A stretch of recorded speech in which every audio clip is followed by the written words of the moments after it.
السلام علیکم ورحمۃ اللہ تعالی وبرکاتہ۔ نحمده ونصلي ونسلم على رسوله الكريم، اما بعد فاعوذ باللہ من الشیطان الرجیم، بسم اللہ الرحمن الرحیم۔ ان اللہ وملائکتہ یصلون علی النبی یا ایہا الذین آمنوا صلوا علیہ وسلموا تسلیما۔ اللہم صل علی سیدنا ومولانا محمد معدن الجود والکرم وآلہ الکرام وابنہ الکریم وبارک وسلم صلاۃ وسلاما علیک یا رسول اللہ صلی اللہ تعالی علیہ وسلم۔ چاند دیکھنے کا بیان جاری ہے۔ اس میں چاند کے بارے میں کچھ ضروری مسائل بیان کیے گئے کہ کن مہینوں کا چاند دیکھنا ضروری اور واجب ہے،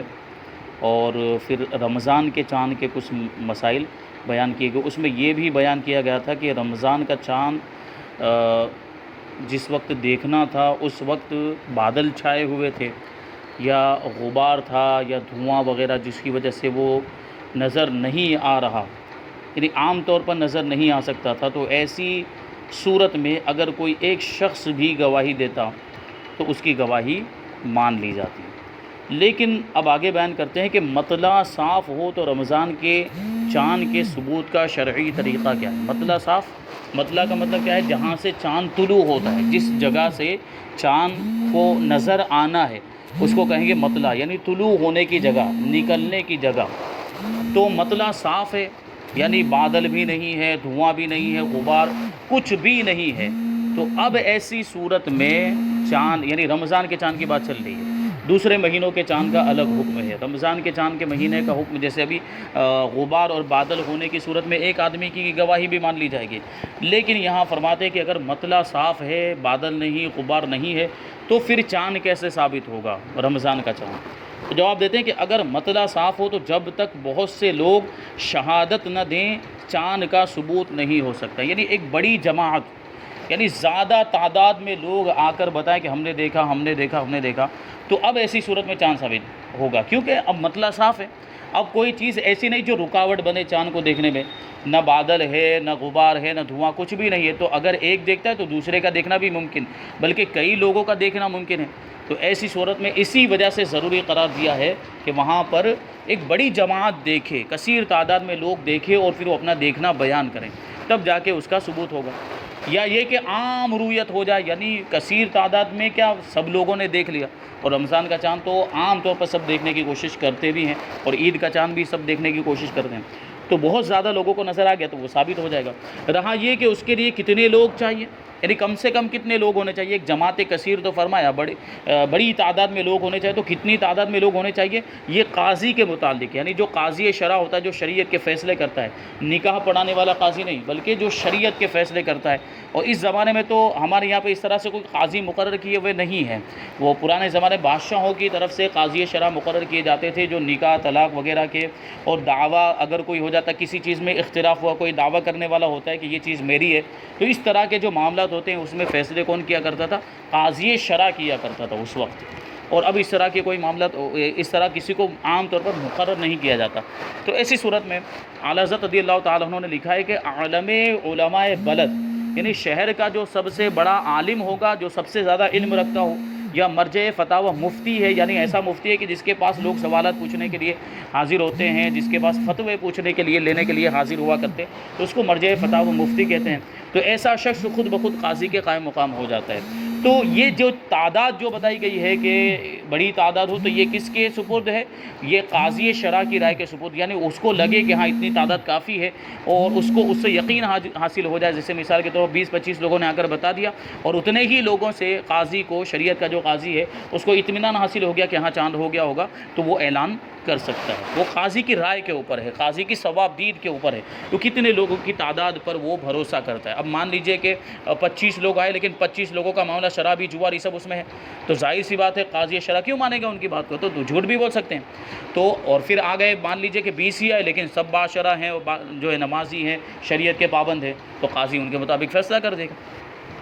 جتنے گواہوں سے اسے غالب گمان ہو جائے، غالب گمان غلبہ احسان ہو جائے، یقین کے قریب، یقین تو نہیں ہو سکتا کیونکہ اس نے خود نے تو دیکھا ہی نہیں، غالب گمان ہو جائے تو وہ حکم دے دے گا، یعنی قاضی فیصلہ کر دے گا۔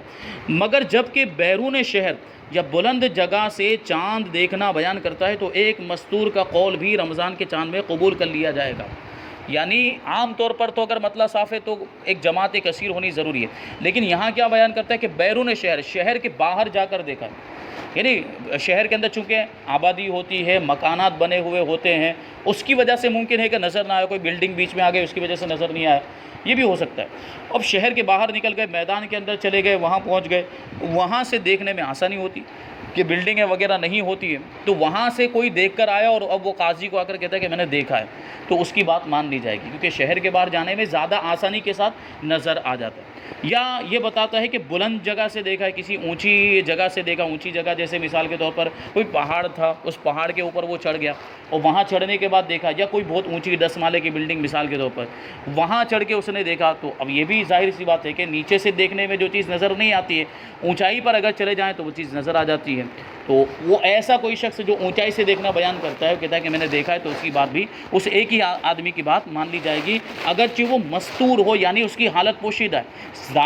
ظاہر تو اس کا شریعت کے مطابق ہے، داڑھی واڑی بھی ہے، نمازیں بھی پڑھتا ہے، اب اندر کیا معاملات ہیں، کیسے کیسے گناہ کرتا ہے وہ نہیں معلوم، تب بھی اس کی گواہی مان لی جائے گی۔ لیکن یہ کب ہے؟ جب اونچی جگہ سے دیکھنا بیان کر رہا ہے یا شہر کے باہر سے، اور اگر ایسا کوئی معاملہ نہیں ہے تو ایک کثیر جماعت ہونی چاہیے، ایک بڑی تعداد ہونی چاہیے جو گواہی دے کہ ہم نے چاند دیکھا ہے۔ اگر لوگ کہیں سے آ کر چاند ہونے کی خبریں دیں تو کیا حکم ہے؟ جواب: اگر کچھ لوگ آ کر یہ کہیں کہ فلاں جگہ چاند ہوا، بلکہ اگر شہادت بھی دیں، یعنی گواہی کا لفظ بولے کہ ہم گواہی دیتے ہیں کہ فلاں جگہ چاند ہوا، یعنی خود دیکھنا بیان نہیں کر رہے، خود اپنے دیکھنے کے بارے میں گواہی نہیں دے رہے کہ ہم نے دیکھا، یوں نہیں کر رہے، فلاں جگہ چاند ہوا اس کی خبر دے رہے ہیں، وہ خود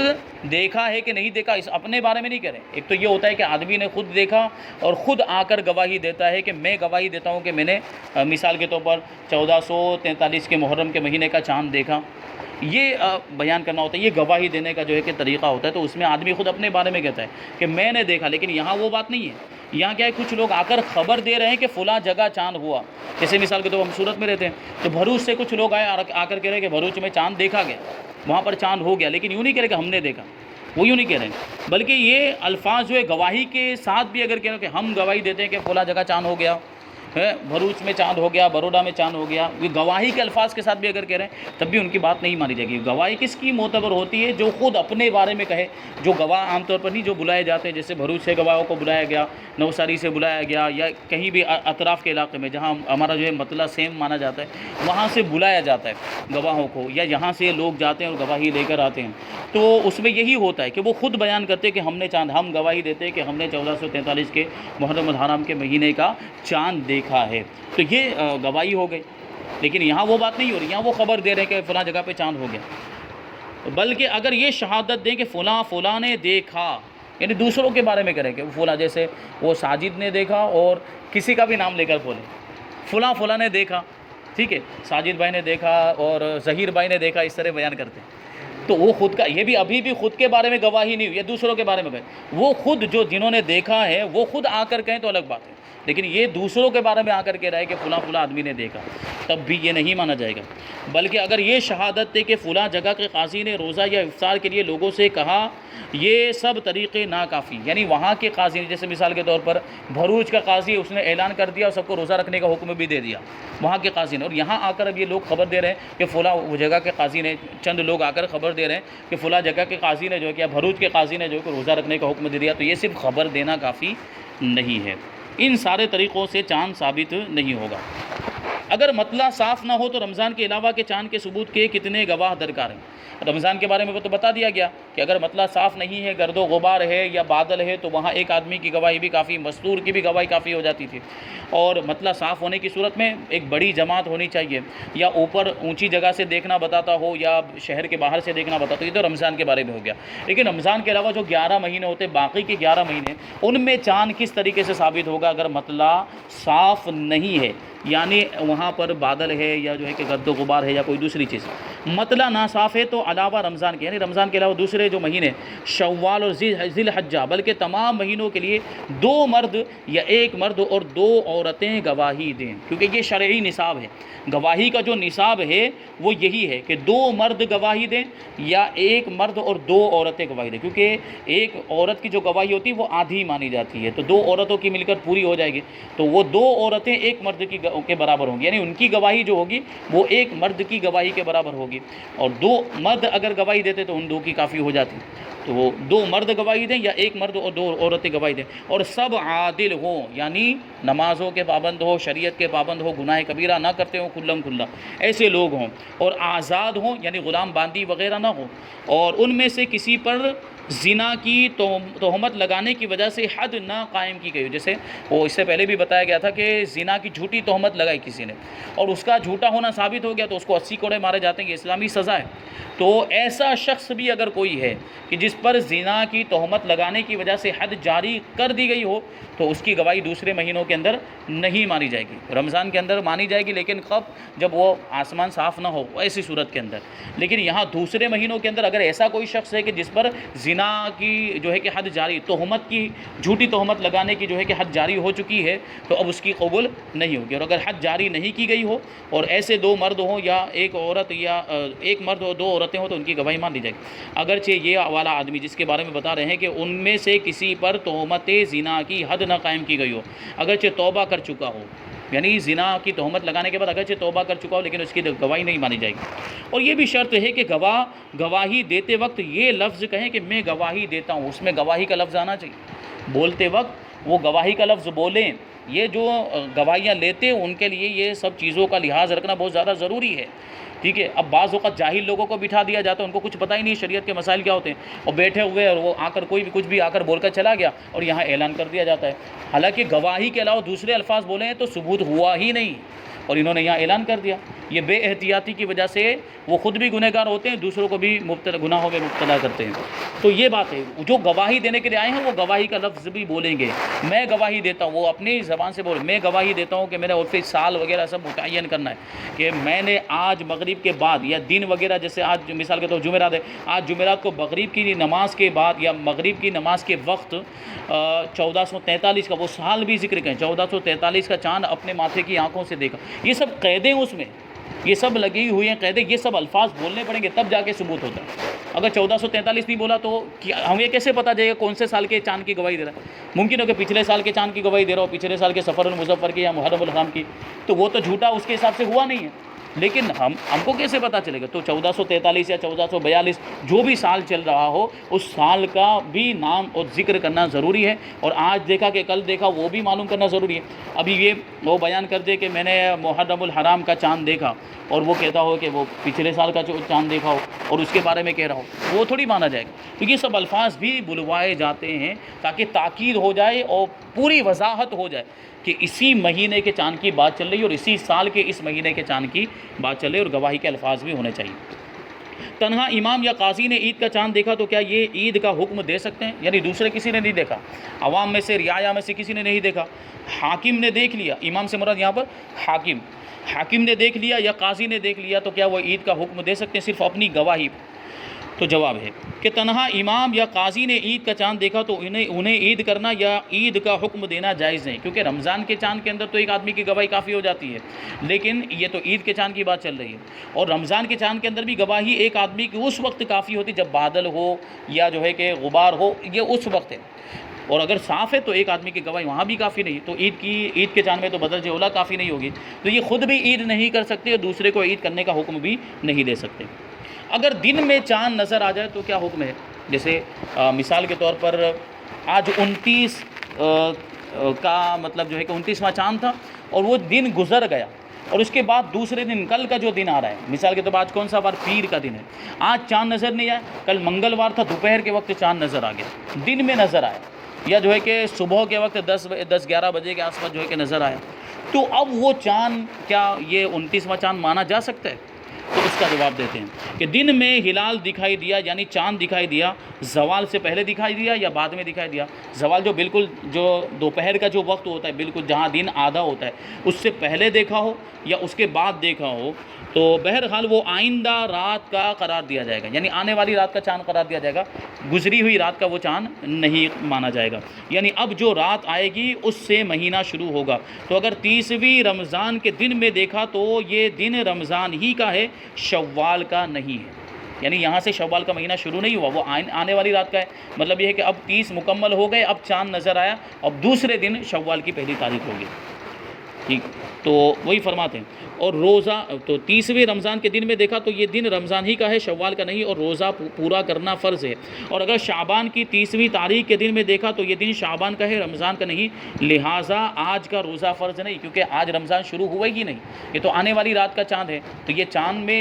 جو اب یہ آنے والی رات کا اس سے چاند کا ثبوت ہوا، یعنی اس کے تو 30 دن مکمل ہو گئے، جو پہلا والا مہینہ شعبان کا مہینہ 30 دن مکمل کرنے کے بعد اب جو آنے والا دن آئے گا وہ رمضان کا دن ہوگا، اس میں روزہ رکھنا فرض ہوگا۔ ایک جگہ چاند دیکھا گیا وہ صرف وہیں کے لیے ہے یا ہر جگہ کے لیے ہے؟ جیسے یہ ذہن میں سوال آتا ہے، گجرات میں نظر آ گیا تو کیا یو پی والوں کے لیے بھی وہ کافی ہے، بہار والوں کے لیے بھی کافی ہے، بنگال والوں کے لیے بھی کافی ہے، یہ پورے ہندوستان والوں کے لیے کافی ہے یا ہندوستان کے باہر والوں کے لیے بھی یہ کافی ہو جائے گا؟ تو اس کا جواب بہت اہم چیز ہے یہ۔ تو فرماتے ہیں ایک جگہ چاند ہوا تو وہ صرف وہیں کے لیے نہیں بلکہ تمام جہان والوں کے لیے ہے۔ یعنی اگر پہنچانے کا ذریعہ موجود ہو، گواہی اگر پہنچائی جا سکتی ہو، جہاں جہاں گواہی پہنچائی جا سکتی ہو اور جہاں جہاں گواہی پہنچی ان سب کے لیے وہ چاند ثابت ہو جائے گا۔ جیسے یہاں سے مان لیجئے آج چاند ہوا اور یہاں سے فلائٹ لے کر دو گواہ جو ہے کہ فوراً فلائٹ لے کر جو ہے کہ کلکتہ چلے گئے اور 2 گھنٹے میں کلکتہ پہنچ گئے، وہاں جانے کے بعد انہوں نے گواہی دے دی تو کلکتہ والوں کے لیے بھی ثابت ہو جائے گا چاند۔ البتہ یہ بات ہے کہ جیسے ہم یہاں پر رہنے والے، ہمارا شہر، ہمارا علاقہ، ہمارے یہاں چاند نظر نہیں آیا تو ہم ہمارے یہاں کے حساب سے چاند کے اوپر عمل کر سکتے ہیں، یعنی عمل نظر آ گیا تو اس کے حساب سے روزہ رکھنا یا عید کرنا ہے، نظر نہیں آیا تو اس کے حساب سے روزہ رکھنا یا عید کرنا، یہ ہم وہ کر سکتے ہیں۔ یعنی اگر ہمارے یہاں چاند نظر نہیں آیا تو ہمارے لیے واجب نہیں ہوتا دوسری جگہ سے گواہی لانا، دوسری جگہ سے گواہی لانا واجب نہیں ہوتا، بہتر ہے کہ وہ لے کر آ جائیں گے تو ثابت ہو جائے گا چاند، ٹھیک ہے؟ اور اگر نہیں بھی لاتے ہیں اور ہم اپنے حساب سے عمل کر لیتے ہیں، ہمارے یہاں جیسی رویت ہوئی یا نہیں ہوئی اس کے اعتبار سے عمل کر لیتے ہیں، جیسے مثال کے طور پر عید کا چاند ہے وہ ہمارے یہاں نظر نہیں آیا، دوسری جگہ نظر آ گیا، خوب چلایا جاتا ہے اس وقت اس موقع پر، وہاں ہو گیا، لوگ بہت دباؤ ڈالنے کی بھی کوشش کرتے ہیں، ہمارے یہاں کیوں نہیں ہوا، کیوں خاموشی؟ بھائی چاند وہ کوئی ایسی چیز تھوڑی ہے کہ اس کو لایا جا سکے پکڑ کے کہیں سے، ایسا نہیں ہوتا ہے، وہ تو نظر آیا تو آیا، نہیں آیا تو نہیں آیا، اس میں ہم کیا کر سکتے ہیں؟ قدرت کے معاملات میں سے قدرت کا نظام ہے یہ۔ تو اگر نظر نہیں آئے تو ہم اپنے حساب سے حکم دے سکتے ہیں، فیصلہ کر سکتے ہیں، بھائی ہمارے یہاں نظر نہیں آیا تو ہم جو ہے کہ روزہ رکھیں گے، کل عید کے چاند کے اندر ہم روزہ رکھیں گے اور پرسوں ہمارے یہاں عید ہوگی، تو ہم پر کوئی مواخذہ نہیں، واجب اور ضروری نہیں ہے دوسری جگہ سے گواہی لانا۔ بہتر ہے کہ اگر قریب کے اندر کہیں نظر آ گیا ہے، جیسے بھروچ کے علاقوں میں یا جو ہے کہ ادھر کہیں نظر آ گیا اور وہاں سے گواہی پہنچنا آسانی کے ساتھ جو ہے گواہی پہنچ سکتی ہے تو گواہی لے لیں اور پھر بعد میں اس کا اعلان کر دیں، تو اس میں کوئی حرج نہیں۔ بہرحال تو یہ چاند جو ہے ہمارے نزدیک مذہب حنفی کے مطابق اختلاف مطالعے کا اعتبار نہیں ہوتا، یعنی مطلع بدل گیا تو اس کا مطلب نہیں کہ ہمارے یہاں کا چاند صرف جن کا مطلع سیم ہے انہی لوگوں کے لیے ثابت ہوگا، جن کا مطلع بدل جاتا ہے ان کے لیے ہمارے یہاں کی گواہی معتبر نہیں ہوئی، ایسا نہیں۔ یہ مذہب حنفی کے مطابق دنیا میں کہیں بھی چاند نظر آیا، اگر دوسری جگہ گواہی پہنچانا ممکن ہو تو جہاں جہاں گواہی پہنچے گی وہاں وہاں وہ چاند ثابت ہو جائے گا۔ بات سمجھ میں آئی؟ تو یہ ہے، وہ ایک جگہ چاند ہوا تو وہ صرف وہیں کے لیے نہیں بلکہ تمام جہان کے لیے، مگر دوسری جگہ کے لیے اس کا حکم اس وقت ہے کہ ان کے نزدیک اس دن تاریخ میں چاند ہونا شرعی ثبوت سے ثابت ہو جائے، وہی چیز ہے، یعنی دیکھنے کی گواہی یا قاضی کے حکم کی شہادت گزرے یا متعدد جماعتیں وہاں سے آ کر خبر دیں کہ فلاں جگہ چاند ہوا ہے اور وہاں لوگوں نے روزہ رکھا ہے یا عید کی ہے۔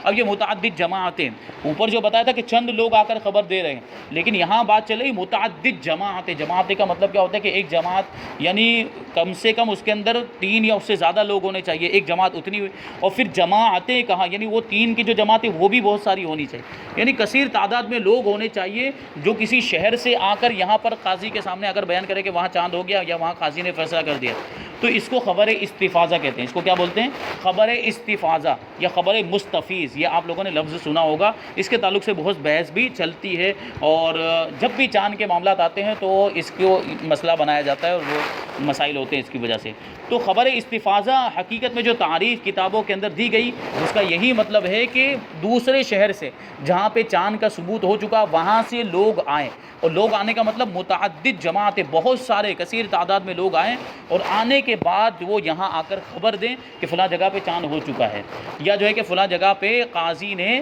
اعلان کر دیا ہے چاند کا۔ یہ خبر دینا ہوا، گواہی دینا الگ چیز ہے۔ گواہی دینے کے لیے تو آدمی کا حاضر ہونا ضروری ہے مجلس کے اندر، اور گواہی دینے کے لیے یہ بھی ضروری ہے کہ خود اپنے دیکھنے کے بارے میں گواہی دے رہا ہوں، میں نے دیکھا، جیسے اوپر بیان کیا میں نے دیکھا ہے، وہ بتا رہا ہوں، تو گواہی دینے۔ یہاں کیا بات چل رہی ہے؟ خبر دینے کی بات چل رہی ہے، اور خبر دینے میں وہ وہاں کے بارے میں بتا دیکھا کہ وہاں پہ ثبوت ہو چکا ہے، وہاں پہ عید منائی جا رہی ہے، وہاں پہ قاضی نے اعلان کر دیا ہے۔ تو اس کے لیے ضروری کیا ہے؟ متعدد جماعتیں وہاں سے آ کر یہاں خبر دیں۔ اب سوال یہ پیدا ہوتا ہے کہ وہ جماعتیں اگر نہیں آئی اور ہم نے یہاں سے فون کر کے بہت سارے لوگوں کو پوچھ لیا،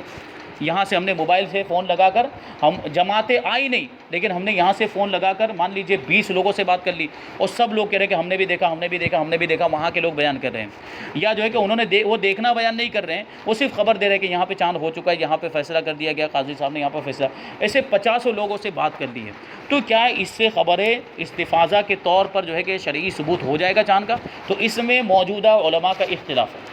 یعنی بعض علماء کہتے ہیں کہ یہ خبر استفاضہ جو ہے وہ ٹیلی فون کے ذریعے بھی ہو جاتی ہے، یہ موبائل فون کے ذریعے سے بھی ہو جاتی ہے، بعض علماء یہ کہتے ہیں۔ دیکھ، شہادت کا معاملہ الگ ہے، گواہی کا معاملہ الگ ہے۔ گواہی کے لیے آنا ضروری ہے، وہ تو اس زمانے میں بھی وہی حکم ہے۔ گواہی کا اگر معاملہ ہے، جو دو مرد جو فرمایا گیا اور ایک مرد جو 2 عورتیں فرمایا گیا، ان کا حاضر ہونا مجلس قضاء کے اندر ضروری ہے۔ یہاں خبر استفاضہ کی بات چل رہی ہے، تو خبر استفاضہ کے اندر بعض علماء نے یہ فتویٰ دیا کہ خبر استفاضہ چونکہ گواہی نہیں ہے، گواہی کے اندر حاضر ہونا ضروری ہوتا ہے، خبر استفاضہ کے اندر حاضر ہونا ضروری نہیں۔ تو اگر ٹیلی فون کے ذریعے بھی اور موبائل کے ذریعے سے بھی اگر فون کر کے معلوم کر لیتے ہیں کہ وہاں اتنے لوگوں نے دیکھا اور اتنے لوگوں سے رابطہ کر لیا، اور پھر یہاں قاضی کو یقین ہو گیا کہ ہاں وہاں پہ چاند ہو چکا ہے، اور وہ سب لوگ اس کے جان پہچان والے لوگ تھے، وہ نمبر بھی اس کے پاس محفوظ تھے، یا نمبر اس کے جو ہے کہ معتمد لوگوں نے، بھروسے کے لائق لوگوں نے وہ نمبر دیے تھے، یعنی مجہول لوگوں کے وہ نمبر نہیں تھے۔ کیونکہ مجہول کسی آدمی سے بھی بات کیا، ہم کو کیا معلوم وہ ادھر سامنے کون بول رہا ہے، تو وہ سامنے کون بول رہا ہے وہ بھی قابل اعتماد ہونا چاہیے۔ یہ سارے شرائط اس کے اندر بیان کیا، ایسا نہیں کہ یوں ہی حکم انہوں نے بھی دے دیا۔ جو علماء جائز کہتے ہیں انہوں نے بھی یوں مطلق جائز نہیں کیا، اس کے بہت سارے شرائط بھی لگے کہ کن سے بات کر رہے ہیں، وہ کون لوگ ہیں، اور وہ شرعی اعتبار سے خبر دے رہے ہیں تو وہ ان کی بات بھروسے کے لائق ہے بھی کہ نہیں، وہ ساری چیزیں اس میں شرائط لگی ہیں۔ تو بعض علماء نے یہ اس کو جائز کیا، لیکن بعض علماء اب بھی اس کو ناجائز کہتے ہیں، کیونکہ جو کتابوں کے اندر جو تعریف کی گئی اس میں یہی ہے کہ وہاں سے آئیں، اور ٹیلی فون کے ذریعے اگر ہم یا موبائل کے ذریعے اگر ہم بات کر رہے ہیں تو ان کا آنا نہیں پایا جاتا، وہاں سے آنا یہاں پر پائے گا تو وہیں پر موجود ہے، وہیں سے بات کی جا رہی ہے۔ دوسری بات انہوں نے یہ بتائی اس کے اندر جو ناجائز کہتے ہیں کہ اس طرح جو ہے ثبوت نہیں ہو سکتا، وہ یہ کہتے ہیں کہ آواز کے مشابہ ہوتی ہے، اور ہم فون پہ بات کریں، آدمی تو ہمیں نظر آ نہیں رہا ہے سامنے، تو کون بول رہا ہے، جس کو ہم سمجھ رہے ہیں وہی بول رہا ہے یا اس کے علاوہ کوئی دوسرا بول رہا ہے۔ تو اس ایسی چیزوں سے جس میں شک و شبہ ہو، شرعی احکام ثابت نہیں ہوتے، تو ان لوگوں نے ناجائز کہا کہ نہیں، ٹیلی فون کے موبائل کے ذریعے سے آج بھی ثبوت نہیں ہو سکتا۔ بہرحال اگر کوئی ایسا علاقہ ہے جہاں پر مختلف قسم کے لوگ رہتے ہوں، مختلف سلسلے سے تعلق رکھنے والے لوگ رہتے ہوں، مختلف پیران اعظام کے مریدین رہتے ہوں، اور بعض کے نزدیک وہ جائز ہو رہا ہے، بعض کے نزدیک ناجائز ہو رہا ہے، اور جہاں پر بھی اختلافی مسائل کا اندیشہ ہے اور اس کی وجہ سے انتشار پھیلنے کا اندیشہ ہو، تو وہاں پر اختلاف سے بچنے میں ہی جو ہے کہ بہتری ہے، وہاں پہ اختلاف سے بچنا ہی چاہیے۔ تو بہرحال اگر جیسے ہمارا شہر یہاں مختلف قسم کے لوگ رہتے ہیں، کچھ لوگ اس کو مانتے کچھ لوگ نہیں مانتے، تو یہاں پر جو لوگ یہ ذمہ داری لے کر بیٹھے ہیں، چاند کمیٹی کو لے کر بیٹھے ہیں، تو ان کی ذمہ داری بنتی ہے کہ احتیاط والا فیصلہ کریں۔ اب جب گواہی آنا ممکن ہے تو پھر خبر استفاضہ پر کیوں فیصلہ کرنا؟ جب گواہی لی جا سکتی ہے، گواہ آ رہے ہیں، بھائی بھروچی سے آ رہے ہیں، کون سا بہت دور ہے، پہنچ جائے گا، یہاں سے بھی ہم اپنے 2 آدمی کو بھیج دیں، آدھے راستے کے اندر وہ مل جائے، وہیں سے گواہی لے کر واپس آ جائے۔ تو جب اتنی آسانی کے ساتھ یہ ہو رہا ہے تو پھر خبر استفاضہ کی بنیاد پر فیصلہ کرنے کی کیا حاجت؟ جو بعض لوگ نہیں مانتے، جن کے نزدیک وہ جائز نہیں ہے، تو ایسا فیصلہ کیا جائے تاکہ وہ سب کے نزدیک جائز ہو جائے اور سب کے نزدیک شرعی ثبوت ہو جائے۔ تو یہ احتیاط کا تقاضا تو یہی ہے۔ اختلاف والے مسائل میں حکم بھی یہی دیا جاتا ہے کہ جہاں تک ہو سکے اختلاف سے بچنے کی کوشش کرنی چاہیے۔ تو یہ چیز ہے۔ اب آگے وہی بتا رہے، وہی چیز آ گئی کہ چاند کے ثبوت میں کون سے طریقے نامعتبر ہیں۔ تار، یہ پرانے زمانے میں تار چلتا تھا، وہ تار کے ذریعے سے، برقی تار جو اس کے ذریعے تھے خط وغیرہ بھیجے جاتے تھے، یا جیسے ابھی اس زمانے میں فیکس وغیرہ چلتا ہے، یا ٹیلی فون سے رؤیت ہلال ثابت نہیں ہو سکتی۔ یہ ان لوگوں کے نزدیک جو فون وغیرہ کی گواہی وہ جو ہے کہ اس سے خبر کو معتبر نہیں مانتے، اور گواہی کے لیے تو سب کے نزدیک ابھی بھی گواہی شہادت کے لیے تو حاضر ہونا ضروری ہے سب کے نزدیک۔ ٹھیک ہے، نہ بازاری افواہ کا مطلب کہ بازار میں افواہ اڑ گئی، چاند ہو گیا، اس کا کوئی اعتبار نہیں، اور یہ عام طور پر ہوتا بھی ہے۔ ابھی یہاں جو ہے کہ بیٹھے ہوئے علماء کرام اور غور و فکر کر رہے ہیں، اور باہر پورے میں جو ہے کہ افواہ اڑ گئی کہ چاند ہو گیا۔ اور بعض اوقات جو ہے کہ غیروں کے معاملات کو دیکھ کر جو ہمارے مخالفین ہیں، ان کی مسجدوں میں اعلان ہو گیا تو اس کی وجہ سے متاثر ہو جاتے، وہ اس مسجد میں اعلان ہو گیا، آپ لوگ اعلان کیوں نہیں کر رہے ہیں؟ تو ان کا تو کیا لینا دینا شریعت سے، احکام شرع سے؟ جن کو رسول اللہ صلی اللہ علیہ وسلم کی شان میں گستاخی چل جاتی پھر ان کو سب چلتا ہے، ٹھیک ہے؟ تو ان کے معاملات کا ہم سے لینا دینا ہی نہیں ہے، وہ الگ، وہ اپنا معاملہ جانے، ہم اپنے اعتبار سے دیکھیں گے، اور ہمارے حساب سے اگر شرعی ثبوت ہوا ہے تو ہم اعلان کریں گے۔ اس میں جو ہے کہ ہائپر ہونے کی کیا ضرورت ہے، اور کیا پتہ نہیں کیا معاملات ہوتے ہیں، ایسے لوگ جمع ہو جاتے ہیں اور جیسے ابھی چاند نہیں ہوگا تو مر جائیں گے ایسا لگتا ہے، ایسے بھی معاملات ہوتے ہیں، چلاتے ہیں باقاعدہ کہ چاند ہوا کہ نہیں ہوا۔ بھائی تھوڑا صبر بھی کیا جا سکتا ہے، ضروری تھوڑی وہ پوری رات کا وقت رہتا ہے، 12 بجے بھی اگر اعلان ہوتا ہے تو ہم پوری تیاری کر سکتے ہیں۔ اب وہ عید منانے کو بھی کیا سمجھتے ہیں کہ عید منانا وہ پورا تام جھم ہوگا تبھی عید منائی جائے گی؟ عید کا اصل مقصد تو کیا ہے کہ عید کی نماز ادا کریں، اور عید کی نماز میں اللہ تبارک و تعالیٰ کا شکر ادا کریں کہ اس نے ہمیں رمضان عطا فرمایا، اور رمضان کے بعد روزوں کی برکت سے انعام کے طور پر ہمیں عید عطا فرمائے، تو اس میں عبادت کریں۔ عبادت کرنا ہر موقع پر، ہمارے تہوار تو ایسے ہی ہے، اسلام ہمیں ایسے تہوار کی تعلیم دیتا ہے جس میں اللہ کی عبادت کی جائے، گناہوں سے بچا جائے۔ وہ ادھر ادھر گھومنا اور ادھر ادھر یہ سب جو ہے کہ کھیل تماشے، یہ سب عید اس کا نام نہیں ہے، ٹھیک؟ تو یہ چیز ذہن میں رہنی چاہیے۔ تو آج کل عموماً یہ بازاری افواہ وغیرہ کا بھی اعتبار نہیں، اور جنتریوں کا بھی اعتبار نہیں۔ جنتری میں جو چاند، جیسے کیلنڈر وغیرہ میں پہلے ہی سے چاند لکھا ہوتا ہے تو اس کا کوئی اعتبار نہیں، اور اخباروں میں چھپا ہونے کا بھی کوئی ثبوت نہیں، اخبار والے بھی پہلے بتا دیں کل چاند ہو جائے گا، اس کا بھی کوئی اعتبار نہیں۔ آج کل عموماً دیکھا جاتا ہے کہ 29 رمضان کو بکثرت ایک جگہ سے دوسری جگہ تار بھیجے جاتے ہیں، اور اب ٹیلی فون والا معاملہ چل گیا ہے، موبائل والا، کہ چاند ہوا یا نہیں، اگر کہیں سے تار آ گیا بس لو عید آ گئی، یہ محض ناجائز و حرام، یعنی اس طرح کرتے ہیں معاملات، تو یہ ناجائز و حرام ہے۔ چاند دیکھ کر اس کی طرف اشارہ کرنا کیسا ہے؟ تو جواب دیتے ہیں کہ ہلال دیکھ کر، ہلال جو ہے کہ وہ پہلی رات کا جو چاند ہوتا ہے اس کو ہلال کہا جاتا ہے، چونکہ وہ جو تھوڑا سا جو ہے کہ باریک سا ہوتا ہے، ہلال کہا جاتا ہے۔ تو ہلال کو دیکھ کر اس کی طرف انگلی سے اشارہ کرنا مکروہ ہے، اس طرح انگلی سے اشارہ نہیں کرنا چاہیے، اگرچہ دوسرے کو بتانے کے لیے، بعض اوقات ایسا بھی ہوتا ہے تو ایک کو نظر آ گیا تو دوسرے کو بتانے کے دیکھو وہاں پر ہے، اس طرح اشارہ کیا جاتا ہے۔ تو چاند کی طرف انگلی سے اشارہ کرنے کو منع فرمایا گیا۔ کچھ اور نشانی بتائے، اس بلڈنگ کے اوپر دیکھو، اس درخت کے اوپر دیکھو وہاں پر ہے، اس سے تھوڑے سے فاصلے پر ہے، یوں جو ہے کہ انگلی سے اشارہ کیے بغیر بتا سکتے ہیں دوسرے کو، انگلی سے اشارہ نہیں کرنا چاہیے۔ اب یہ چاند کے مسائل بیان ہو گئے۔ اب انشاءاللہ تبارک و تعالیٰ مفسدات روزہ، یعنی روزے کو توڑنے والی چیزیں اور وہ چیزیں جن سے روزہ نہیں ٹوٹتا، انشاءاللہ تبارک و تعالیٰ آگے بیان کی جائیں گی۔ اللہ تبارک و تعالیٰ ہم سب کو عمل کی توفیق عطا فرمائے۔ وما علینا الا البلاغ۔ السلام علیکم۔